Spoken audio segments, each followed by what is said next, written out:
ഒരു glass brandy വേണമായിരുന്നു. ഒരു ഗ്ലാസ് നിറച്ചോ? ഇവിടെ എങ്ങനെയാണെന്ന് വെച്ചാൽ അങ്ങനെ. Double large. ഓക്കെ, പെട്ടെന്ന് വേണം കേട്ടോ.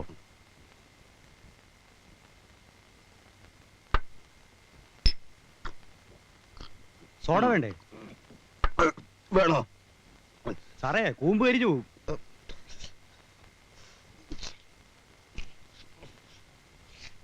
ജോസേ,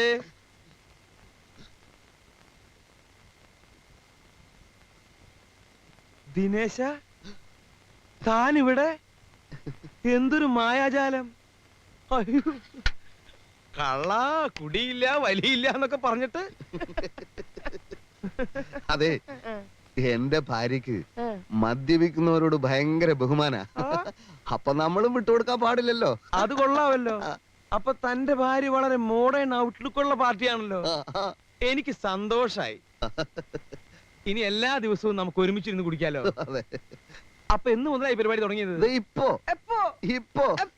ഇപ്പൊ ഉദ്ഘാടനം കഴിഞ്ഞേ ഉള്ളൂ. കുടിക്കാൻ ഇത്തിരി ബുദ്ധിമുട്ടുണ്ടല്ലേ? അത് തുടക്കത്തിൽ കുറച്ച് ബുദ്ധിമുട്ടുണ്ടാവും. സാരില്ല, ഞാൻ ശരിയാക്കി തരാം. ഇന്ന് നമ്മൾ കലക്കുന്നു. ഇന്ന് ഉദ്ഘാടനമായതുകൊണ്ട് എല്ലാം എന്റെ വക. അത് വേണോ? പിന്നെ വേണം. ജോസേ, ഒരു ഫുള്ള് ഇങ്ങോട്ട് പോരട്ടെ. താൻ ഭാഗ്യവാനാടോ ദിനേശ. കുടിച്ചു എന്നാൽ ഭാര്യയെ പേടിക്കണ്ടെന്ന് മാത്രമല്ല, ബഹുമാനവും നേടാം. You are very really lucky man. Thank you very much sir. No mention. Thank U.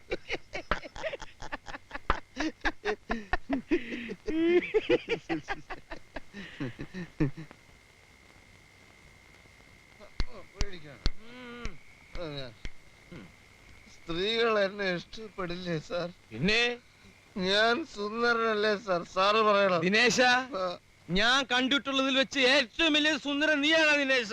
ആണോ? നീ വാ, വാട കുട്ടി. ഇവിടെ ഒരു സ്റ്റെപ്പ് ഉണ്ട്. സ്റ്റെപ്പ് എനിക്ക് പ്രശ്നമാണ്. സ്റ്റെപ്പ് ഉണ്ട്.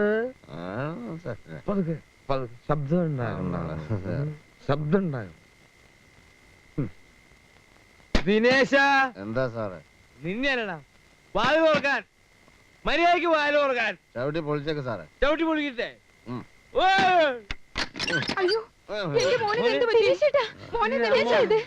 തലക്കുളം സാറേ, എന്റെ ദൈവമാണ് അമ്മ. അമ്മയും ശോഭയും അദ്ദേഹത്തിന്റെ കാലിൽ വീണ് നമസ്കരിക്ക്. വേണ്ട ദിനേശ, നിർബന്ധിക്കണ്ട. അവരായിട്ട് വന്ന് വീഴട്ടെ. എട്ടും പൊട്ടും തിരിയാത്ത എന്റെ മോനെ കൊണ്ടുപോയി താൻ കുടിപ്പിച്ചു അല്ലേ? പോടോ. കുടിപ്പിച്ചു, ഇനിയും കുടിപ്പിക്കും. അവന്റെ ദുഃഖം മറക്കാൻ ഞാൻ അവന് ഇത്തിരി മദ്യം കുടിപ്പിച്ചു. പെങ്ങളെ, അവനിനി രാത്രി ദുഃഖം വരികയാണെങ്കിൽ ഇത് കുറേശ്ശെ ഗ്ലാസ്സിൽ ഒഴിച്ചോളൂ. പോടോ. ഇനി പടി കിടക്കരുത്.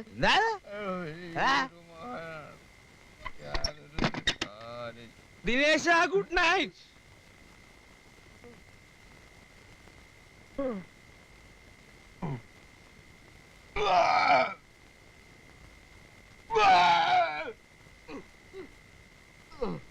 സാറിന് കുറച്ച് വിവരവും വിദ്യാഭ്യാസവും ഒക്കെ ഉണ്ടെന്നാണ് ഞാൻ വിചാരിച്ചിരുന്നത്.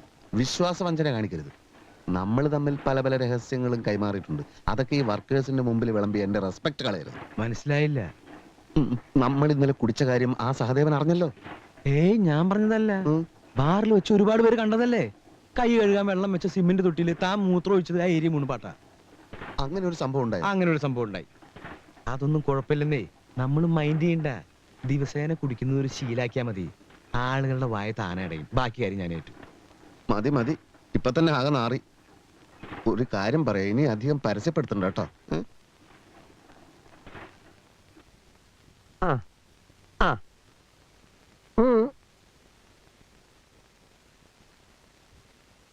ഒന്ന് ചിരിച്ചേ. ഒച്ച ഫോട്ടോയിൽ കിട്ടൂല മിസ്റ്റർ. അതല്ല ഞാൻ ഉദ്ദേശിച്ചേ. ഒന്ന് പുഞ്ചിരിക്കൂ. Smile smile. എന്നെ നോക്കൂ. ഇത് കിട്ടണം.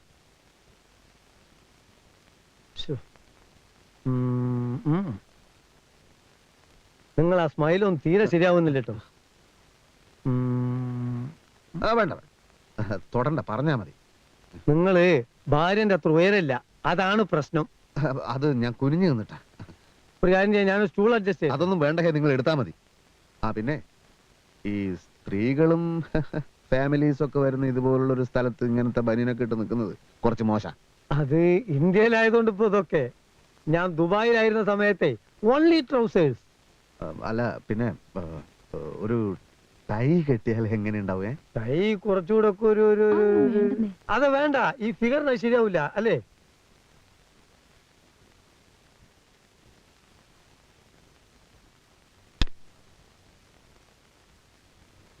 Ready ready, smile smile smile, ready. Marriage of the doctor എന്നല്ല ഡോട്ടർ എന്നാണ്. സാറ് തന്നെ ഇങ്ങനെ എഴുതി തന്നു. ഞാനോ? അതെ. Good morning. ഫോട്ടോ ഞാൻ വിചാരിച്ചതുപോലെ മോശമായിട്ടില്ല. റെഡി ആയോ? റെഡി.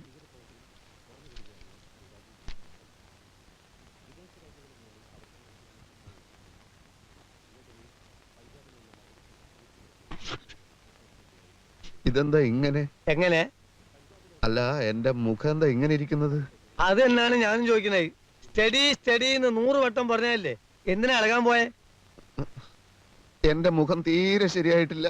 അത് ഫോട്ടോയുടെ കുറ്റമാണോ? അകത്തൂടെ പോണോ? ആ സാറേ, മൂപ്പരുടെ ഫോട്ടോ നന്നായിട്ടുണ്ട്. ഇയാൾ ആകെ നശിപ്പിച്ചു കളഞ്ഞു സാറേ. എന്റെ മുഖമൊന്നുമല്ല ഇത്. പിന്നെ എന്റെ മുഖ ഇത് മതിയോ? നമ്മുടെ മറ്റേ ഇതിന്റെ അതിന്റെ നിലവിളക്കിനടുത്ത് ആ കരിവിളക്ക് വെച്ചതുപോലെ ഉണ്ട്. എനിക്ക് ഫോട്ടോ വേണ്ടേ വേണ്ട വേണ്ടേ വേണ്ട. പാന്റ് വേണ്ട. പക്ഷേ ഈ ഫോട്ടോ മത്സരത്തിന് അയക്കാൻ കൊള്ളാം. മത്സരം? അതെ, ഒരടിക്കുറിപ്പ് കൂടി വേണം. വെളുക്കാൻ തേച്ചത് പാണ്ടായി. താനതെടുത്തത് യെസ്, നന്നായിട്ടുണ്ടല്ലോ. Thank you. കൊണ്ടുപോടോ. ആ ഡോക്ടർ എന്നെ ചതിച്ചു. സ്ത്രീകളുടെ മനഃശാസ്ത്രത്തെ പറ്റി കത്തയച്ചിട്ട് ഇതുവരെ ഒരു മറുപടിയും വന്നില്ല. എന്റെ മനസ്സ് കിടന്ന് പെടുകയാണ് സർ. ആദ്യ രാത്രിയിലേക്ക് കടക്കാൻ ഇനി ഇതാ ഏതാനും മണിക്കൂറുകൾ മാത്രം. ഈ രാത്രി പൊളിഞ്ഞാൽ എല്ലാം പൊളിഞ്ഞു. സാർ എന്നെ ഉപദേശിച്ചേ പറ്റൂ. പൊതുരംഗത്തിൽ ഞാൻ എഴുതാറുള്ള സുരഭി മോഹങ്ങൾ എന്ന നോവലൊന്ന് വായിച്ചോളൂ. ആദ്യ രാത്രി കലക്കാം. സർ, വായിച്ചു പഠിക്കാനൊന്നും ഇനി സമയമില്ല. ഒരു എഴുത്തുകാരൻ എന്ന് പറഞ്ഞാൽ മനുഷ്യ മനസ്സെടുത്ത് അമ്മാനമാടുന്നവൻ എന്നാണ് അർത്ഥം. എത്രയെത്ര സ്ത്രീ മനസ്സുകളെ ഞാൻ കീറി മുറിച്ചിരിക്കുന്നു. എന്റെ ഏതെങ്കിലും ഒരു സൃഷ്ടി തനിക്ക് വായിക്കായിരുന്നില്ലേ? അതൊക്കെ പിന്നെ വായിക്കാം. സാർ ഇത് പറ. പോട്ടെ, സാറിന്റെ ആദ്യ രാത്രി എങ്ങനെയായിരുന്നു? അത് ഒരുപാട് ടൈം എടുക്കും. പുതിയ ടൈപ്പിൽ പോരെ? പുതിയ ടൈപ്പ് എന്ന് വെച്ചാ? പുതിയ ടൈപ്പിൽ സംസാരം കുറയും, കൂടുതൽ ആക്ഷൻസ് ആയിരിക്കും. അത് പോരാ, സംസാരിച്ച് മയക്കാൻ പറ്റണം. ശരിയാക്കാം. ഞാൻ ചില ടെക്നിക്കുകൾ പറയാം. കിടമുറി എങ്ങനെയാ? പൂക്കളും മാലകളൊക്കെ ഉണ്ടല്ലോ. ഒന്നുമില്ല. അത് വേണം, പെട്ടെന്ന് അലങ്കരിക്കണം. എടോ, ഈ പൂവെന്ന് പറയുന്നത് പ്രേമത്തിന്റെ ഒരു സിമ്പിളാണ്. നീ ഒരു പൂവും കയ്യിലേന്തി ജനാല കമ്പികളിൽ പിടിച്ച് വിദൂരതയിലേക്ക് നോക്കി നിൽക്കണം. ജനലിലൂടെ വിദൂരത കിട്ടില്ല, അപ്പുറത്ത് മതിലാണ്. അപ്പൊ മതിലുമ നോക്കിയാ മതി. എന്തായാലും പുറത്തേക്ക് നോക്ക്. ഓ, കിടപ്പുമുറിയുടെ വാതിൽ ചാരിയിരിക്കണം, കുറ്റിയിടരുത്. അവൾ നമ്രമുഖിയായി വാതിൽ പാളികൾ തുറന്ന് ഒരു ഗ്ലാസ് പശുവും പാലുമായി മന്ദം മന്ദം കടന്നു വരും. നീ തിരിഞ്ഞു നോക്കാതെ പറയണം, വരൂ കുട്ടി, കടന്നു വരൂ. നമ്മുടെ നിർണായകമായ ആദ്യ രാത്രിയിലേക്ക് കടന്നു വരൂ. അവൾ വരും, പാൽ ഗ്ലാസ് നീട്ടും. ഗ്ലാസ് വാങ്ങുമ്പോൾ അവളുടെ വിരൽ തുമ്പുകളിൽ മൃദുവായിട്ടൊന്ന് സ്പർശിക്കണം. അത്ര പെട്ടെന്ന് സ്പർശനം വേണോ? അത്ര പെട്ടെന്ന് സ്പർശനം വേണ്ടി വരും. ഞാൻ പറയുന്നത് കേട്ടാ മതി. പാല് പാതി കുടിച്ച് അവൾക്ക് നീട്ടണം. അവൾ കുടിക്കട്ടെ. പിന്നെ ഗംഭീരമായിട്ടൊന്ന് പുകഴ്ത്തണം. ഈ സാരിയും ബ്ലൗസും കുട്ടിക്ക് എന്ത് നന്നായി ചേരുന്നു. കുട്ടി സുന്ദരി ആയതുകൊണ്ടാണ് ഇതിന്റെ നിറം ഇത്ര മനോഹരമായി തോന്നുന്നത്. പുകഴ്ത്തലിൽ വീഴാത്ത ഒരു സ്ത്രീയും ഇതുവരെ ഈ ലോകത്തിൽ ജനിച്ചിട്ടില്ല. അതുപോട്ടെ, നിനക്കൊരു പാട്ട് പാടാൻ പറ്റുമോ? പാടുകയും വരയ്ക്കുകയും ചെയ്യുന്ന ചില കോന്തന്മാരെ സ്ത്രീകൾ വല്ലാതെ കയറി അങ്ങ് പ്രേമിക്കും. എന്താ, പാടിക്കൂടെ? അത്യാവശ്യമാണെങ്കിൽ ആണ്. ഒരു സാമ്പിൾ നോക്കട്ടെ, പാട്. ഏതാ പാടണ്ടേ? ഏതെങ്കിലും ഒരെണ്ണം പാട്. ഒരു നല്ല പാട്ട് പാടല്ലേ? ആ, മറ്റൊരു സീതയെ കാട്ടിലെ കയക്കുന്നു ദുഷ്ടനാം ദൂർവിധി വീണ്ടും. ഇതാ ദുഷ്ടനാം ദൂർവിധി വീണ്ടും മറ്റൊരു സീത. നിർത്ത് നിർത്ത് നിർത്ത്. ആക്ഷനും അർത്ഥവും ഒക്കെ കൊള്ളാം, പക്ഷെ നീ പാടണ്ട. പാടുമെന്ന് പറഞ്ഞാ മതി. ചിത്രകാരനാണ്, കലാകാരനാണ് എന്നൊക്കെ തട്ടിയേക്ക്. പിന്നെ നീ നിന്റെ ഗുണഗണങ്ങളൊക്കെ പറ. പുകവലിക്കില്ല, മദ്യപിക്കില്ല, മതി, ഇത്രയും മതി, സക്സസ്. എനിക്കിതൊക്കെ ഒറ്റക്ക് പറയാൻ പറ്റുമോ? എനിക്കൊരു ധൈര്യം കിട്ടുന്നില്ല. എന്നാ പിന്നെ ഞാനും കൂടി വരാം. പാല് കൊണ്ടുവരാത്തത് എന്റെ കുറ്റമൊന്നും അല്ലല്ലോ. പുകഴ്ത്തണമെന്ന് പറഞ്ഞിട്ട് അതെങ്കിലും ചെയ്യായിരുന്നില്ലേ? പുകഴ്ത്താനുള്ള സംഭാഷണം പറഞ്ഞു പഠിക്കുന്നത് കേട്ടോണ്ടല്ലേ ശോഭ കയറി വന്നത്. വാതിൽ തുറക്കണ ശബ്ദം കേട്ടില്ലേ? വാതില് ചാരാൻ മറന്നു. അതൊക്കെ എന്റെ കുറ്റാ. ആരുടെ കുറ്റായാലും ആകെ നാറി എന്ന് പറഞ്ഞാൽ മതിയല്ലോ. മേക്കെട്ടി വീണ് സംഭവം ആകെ കൊളാകുകയും ചെയ്തു. കാലത്ത് എഴുന്നേറ്റ് തമ്മിൽ ഒരു വാക്കും മിണ്ടാൻ പറ്റില്ലാന്നേ. അമ്മയെ കൊണ്ട് ഭയങ്കര ശല്യം. സത്യം പറഞ്ഞാൽ എനിക്കിവിടെ ഇരിപ്പുറക്കുന്നില്ല. പിന്നെ എന്തിനാ നീ ഇങ്ങോട്ട് പോകുന്നത്? പോതില്ലെങ്കിൽ ശോഭയുടെ മുമ്പിൽ വെച്ച് അമ്മയുടെ തെറി കേൾക്കേണ്ടി വരും. അതോടെ എന്റെ വേറ്റ് പോവും. പ്രസിന്റെ എന്തെങ്കിലും ഒരു കാര്യം പറഞ്ഞ് ഞാനിപ്പോഴൊന്ന് അങ്ങോട്ട് പോയാലോ? ചെല്ലടോ. സ്വന്തം ഭാര്യയോട് സംസാരിക്കാൻ എന്തിനാ ഈ ഒളിച്ചുകളി? താൻ ധൈര്യമായിട്ട് ചെല്ല്. അമ്മയുടെ പണി നോക്കാൻ പറ. അമ്മ കണ്ട പ്രശ്നമാണെന്നേ. അമ്മ കാണാതെ ശോഭയെ കാണാൻ പറ്റണം. അതിനെന്താണ് ഒരു വഴി ഈശ്വരൻ? ഒരു വഴിയുണ്ട്. നല്ല ആരോഗ്യമുള്ള 4 ആളെയും വിളിച്ച് ഒരു കാറുമായി അങ്ങോട്ട് ചെല്ല്. എന്നിട്ട് ശോഭയെ തട്ടിക്കൊണ്ടുപോയി രജിസ്റ്റർ മാരേജ് നടത്ത്. എന്നിട്ട് എവിടെങ്കിലും പോയി താമസിക്കും. അപ്പൊ പിന്നെ സുഖമായിട്ട് കാണാലോ. അയ്യോ,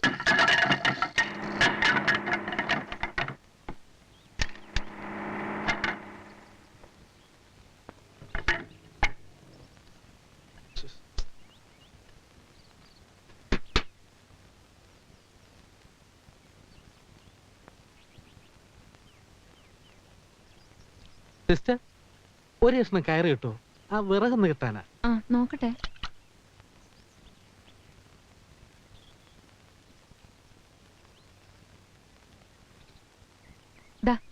ഇത് മതിയോ? ധാരാളം. ഹസ്ബൻഡ് ഇല്ലേ? പ്രസി പോയിരിക്കുക. ഞങ്ങളിതാ തൊട്ടപ്പുറത്തെ വീട്ടിലാ. എന്റെ പേര് വിനോദ് കുമാർ ആലപ്പി. ഞാൻ കണ്ടിട്ടുണ്ട്. ഓ, അരി കഴുകി വെച്ചപ്പോഴാ വിറക് തീർന്ന് ശ്രദ്ധിച്ചത്. ബാച്ചിലേഴ്സ് ലൈഫ് വലിയ പാട് തന്നെ. വരട്ടെ പെങ്ങളെ. ആ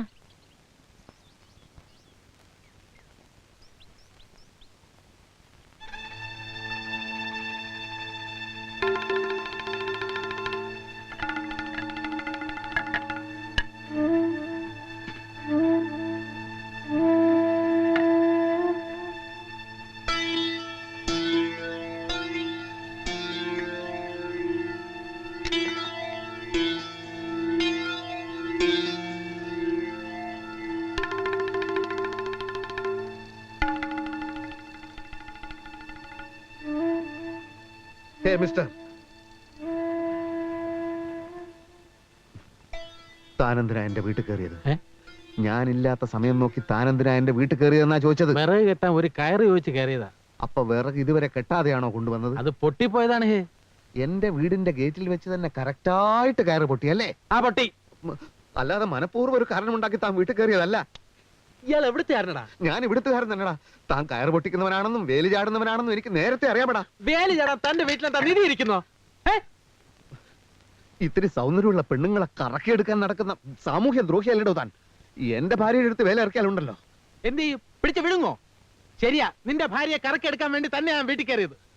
അങ്ങനെ കറങ്ങുന്നവളല്ല എന്റെ ഭാര്യ. ഞാൻ നോക്കട്ടാ കറങ്ങുമെന്ന്. എടാ, നിന്നെ പോലെ ഒരു കുരങ്ങന്റെ കൂടെ ജീവിച്ച് അവൾക്ക് മടുത്ത് കാണും. എന്നെ പോലെ ഒരു സുന്ദരം ഒന്ന് ഞൊടിച്ചാൽ മതി, അവള് വേലി ചാടും. അതിനു മുമ്പ് നിന്റെ ശവം ഞാൻ പോസ്റ്റ്മോർട്ടത്തിന് അയക്കൂടാ. എന്നാ നോക്കിക്കോ, ഇന്ന് മുതൽ 7 ദിവസത്തിനകം അവളെ ഞാൻ തട്ടിയെടുത്തില്ലെങ്കിൽ എന്റെ പേര് വിനോദ് കുമാർ ആലപ്പി എന്നല്ലടാ. എന്നാ നീ ചാവാൻ ഒരുക്കിക്കടാ. പോടാ കഴുത. ദാമ്പത്യ ജീവിതത്തില് ഫലിതത്തിന് ഇത്രയും സ്ഥാനമുണ്ടെന്ന് ഞാൻ ഇന്നലെയാണ് മനസ്സിലാക്കിയത്. ദിനേശ, ആ കുട്ടി ചിരിക്കല്ലേ വേണ്ടു? അതെ. അപ്പൊ പിന്നെ ഇടയ്ക്കിടയ്ക്ക് ഇക്കിളിയാക്കിയ പോരെ? അങ്ങനെയുള്ള ചിരിയല്ല സാറേ. അപ്പൊ സ്ട്രോങ് ആയിട്ടുള്ള ഫലിതം വേണം അല്ലേ? ഫലിതം എന്ന് വെച്ചാൽ പകല് പറയണതുണ്ട്, രാത്രി പറയണതുണ്ട്. രാത്രി ഫലിതം വേണ്ട, പകലത്തേത് മതി. അപ്പൊ പിന്നെ ലൈറ്റ് ആയിട്ടുള്ളത് മതിയില്ലേ? മതി, പക്ഷെ അവള് ചിരിച്ചിരിച്ച് മടുക്കണം. ദിനേശൻ ഒരു കാര്യം ചെയ്യും. ഈ മംഗളത്തിലും മനോരമയിലും വരുന്ന ഫലിത ബന്ധുക്കള് ഒന്ന് വീശി നോക്ക്. അയ്യോ, അത് അവള് വായിച്ചതാണെങ്കിൽ. പുതിയ ലക്കങ്ങളല്ല, ഒരു 10 കൊല്ലം മുമ്പുള്ളത്. എന്റെ കയ്യിലുണ്ട് കുറച്ചൊക്കെ. ഇനി അഥവാ അത് ഏറ്റില്ലെങ്കിൽ പിന്നീട് കുറച്ചെണ്ണം ഞാൻ എഴുതി തരാം. എന്തായാലും ദിനേശൻ ധൈര്യമായിട്ടിരിക്കും, പേടിക്കണ്ട. പേടിക്കണ്ട. വേണ്ട, എന്റെ ഉണ്ട്, ഇഷ്ടം പോലെ ഉണ്ട്. ഉണ്ടല്ലേ? പിന്നെ വീട്ടിലൊക്കെ ഉണ്ട്. വാ. അയ്യോ. ഉം. ഹോട്ടലാണെന്ന് കരുതി ബാർബർ ഷാപ്പിൽ കയറിയ വൃദ്ധൻ. എന്തുണ്ട്? കട്ടിങ്ങും ഷേവിങ്ങും രണ്ടും ഓരോ പ്ലേറ്റ് പോരട്ടെ. ഹോട്ടലാണെന്ന് കരുതി ബാർബർ ഷാപ്പിൽ കയറിയ വൃദ്ധൻ. എന്തുണ്ട്? ദിനേശേട്ടാ എന്തിനാ വിളിച്ചത്? കുടിക്കാൻ വല്ലതും വേണോ? നീങ്ങ് വാ.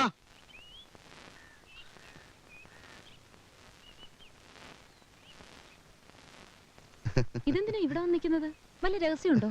ഹേയ്, ഭാര്യയും ഭർത്താവും ഒക്കെ ആവുമ്പോ അവർക്ക് അവരുടേതായ ചില തമാശകളും കാര്യങ്ങളും ഒക്കെ ഉണ്ടാവുമല്ലോ. എനിക്കാണെങ്കിൽ ഒരുപാട് തമാശകൾ പറയാൻ അറിയാം. പക്ഷെ അമ്മയുടെ തങ്കമണിയുടെ മുമ്പിൽ വെച്ച് നമ്മള് എന്നെ എന്തിനാ ഇപ്പൊ വിളിച്ചത്? ഞാൻ തുണി കഴുകാണ്. അത് നമുക്ക് പിന്നെ കഴുകാലോ. അതിന് മാത്രമുള്ള പ്രശ്നം എന്താ? പ്രശ്നമല്ല, ചില നർമ്മ സംഭാഷണങ്ങൾ, ചില തമാശകൾ. ഞാനിപ്പോ പ്രസ്സിൽ വെച്ച് ഇങ്ങനെ ഇരിക്കുന്ന സമയത്ത് പെട്ടെന്ന് എനിക്ക് ചില തമാശകൾ തോന്നി. അതുടനെ ശോഭയോട് വന്ന് പറഞ്ഞിട്ട് പോകാമെന്ന് കരുതി. എന്ത് അങ്ങനെ തമാശ? തമാശ എന്ന് വെച്ചാൽ ഒരു വൃദ്ധനെ പറ്റിയാ. ഏത് വൃദ്ധൻ? ഒരു വൃദ്ധൻ. ഈ വൃദ്ധൻ ഹോട്ടലാണെന്ന് കരുതി ഒരു ബാർബർ ഷാപ്പിൽ കയറി. അപ്പോൾ വൃദ്ധൻ ബാർബറോട് എന്തുണ്ട്? അപ്പോൾ ബാർബർ കട്ടിങ്ങും ഷേവിങ്ങും. അപ്പോൾ വൃദ്ധൻ രണ്ടും ഓരോ പ്ലേറ്റ് പോരട്ടെ.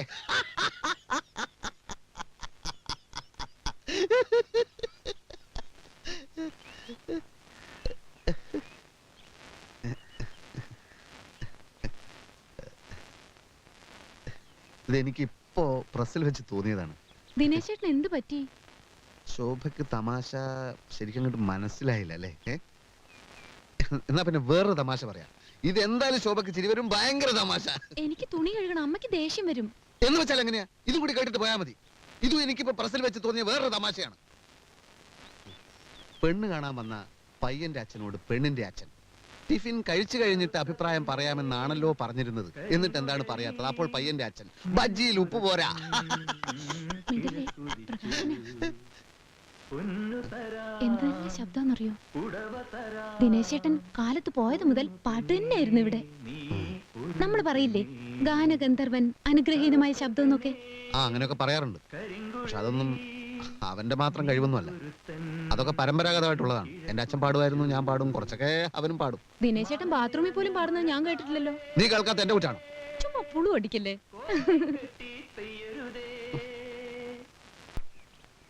ചേട്ടാ, എന്താ? ഒന്ന് പറഞ്ഞോട്ടെ. ഞാൻ കോയമ്പത്തൂർക്ക് പോവാണ്. 2 ദിവസം കഴിഞ്ഞേ വരൂ. അതിന് ഈ 2 ദിവസവും എന്റെ ഭാര്യ വീട്ടിൽ തനിച്ചായിരിക്കും. ഒന്ന് ശ്രദ്ധിച്ചേക്കണേ. ഞാൻ 2 ദിവസം കഴിഞ്ഞേ വരൂ. കോയമ്പത്തൂർക്ക് പോവാണ്. അതിന് ഞാൻ എന്ത് വേണം? അല്ല, കോയമ്പത്തൂർക്ക് പോവാണ്. അതുകൊണ്ടാ. കോയമ്പത്തൂർ.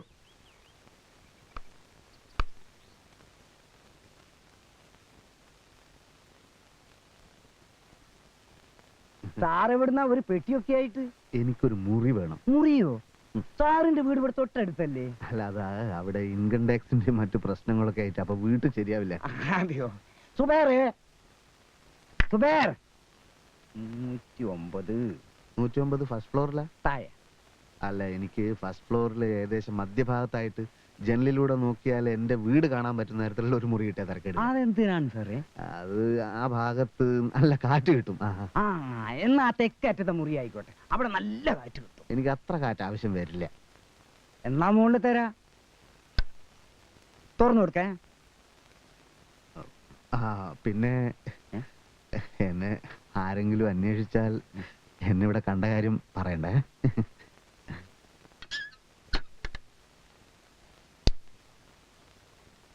സാറിന് കുടിക്കാൻ വല്ലതും വേണം?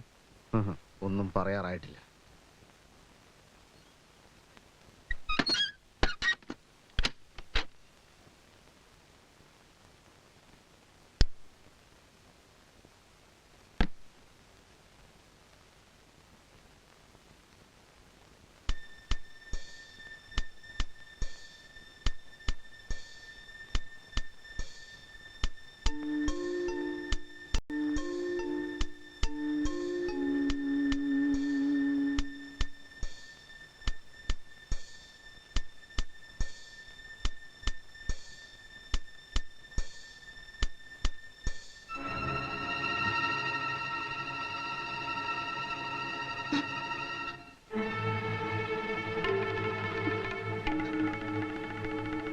വഞ്ചകി.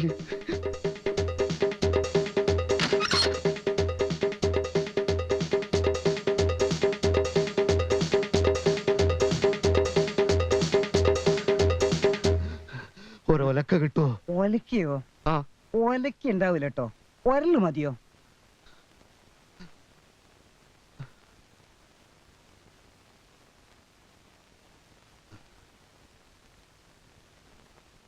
കത്ത് കിട്ടിയപ്പോ നിന്റെ അമ്മയും കൂടെ പുറപ്പെടാൻ തുടങ്ങിയതാ. ആദ്യം വിവരമൊന്ന് അന്വേഷിക്കാമെന്ന് കരുതി. അപ്പോ അനുജനുമായി വഴക്കിടാൻ എന്താ കാരണം? എനിക്കറിയില്ല അച്ഛാ, ഓരോ സമയത്ത് ഓരോ രീതിയിലാ പെരുമാറ്റം. നിന്നോട് അവൻ വഴക്കിടാറുണ്ടോ? അതൊന്നും ഒരിക്കലും ഉണ്ടായിട്ടില്ല. ദാ ഇന്ന് പെട്ടെന്ന് ഒറ്റ പോക്കാണ് കോയമ്പത്തൂർക്ക്. തനിച്ചെനിക്ക് പേടിയാന്ന് പറഞ്ഞിട്ട് ശ്രദ്ധിച്ചതേയില്ല.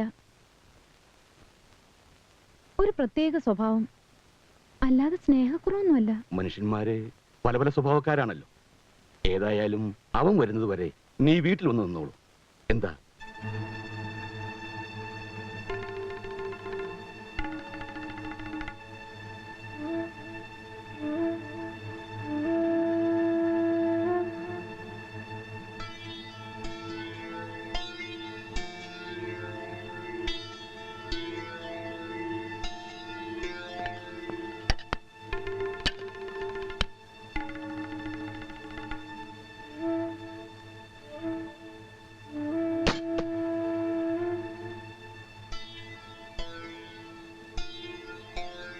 അല്ലെങ്കിൽ ദിനേശേട്ടൻ വരുന്നവരെ ഇവിടെ താമസിക്കാലോ?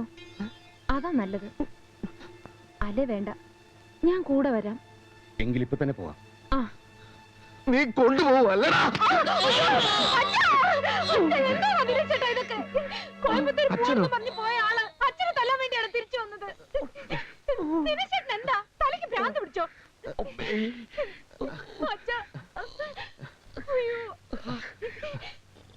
അച്ഛൻ എപ്പ വന്നു? വീട്ടിൽ എന്തൊക്കെയുണ്ട് അച്ഛാ വിശേഷങ്ങള്?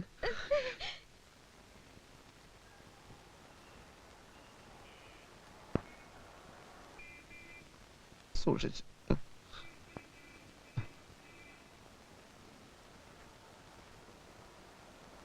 അച്ഛൻ ഈ സംഭവം മറ്റാരോടും പറയണ്ട കേട്ടോ. ശോഭയുടെ അമ്മയൊക്കെ അറിഞ്ഞ വെറുതെ തെറ്റിദ്ധരിക്കും. നീ പറയുന്നു കള്ളനാണെന്ന് തെറ്റിദ്ധരിച്ചിട്ടാണ് എന്നെ തല്ലിയതെന്ന്. പക്ഷേ എന്റെ സംശയം നീ മനഃപൂർവ്വം ചെയ്തതാണെന്ന്. അങ്ങനെ പറയല്ല അച്ഛാ. സ്വന്തം വീട്ടുകാരെ തല്ലി ഓടിച്ചവനല്ലേ നീ?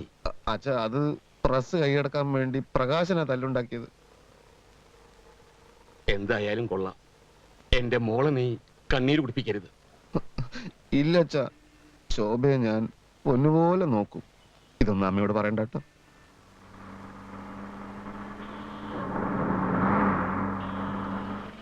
അച്ഛനെ ഞാൻ വല്ലാതെ സ്നേഹിക്കുന്നുണ്ട് അച്ഛാ. അത് ഇന്നലത്തെ രാത്രിയോടെ എനിക്ക് ശരിക്കും മനസ്സിലായി.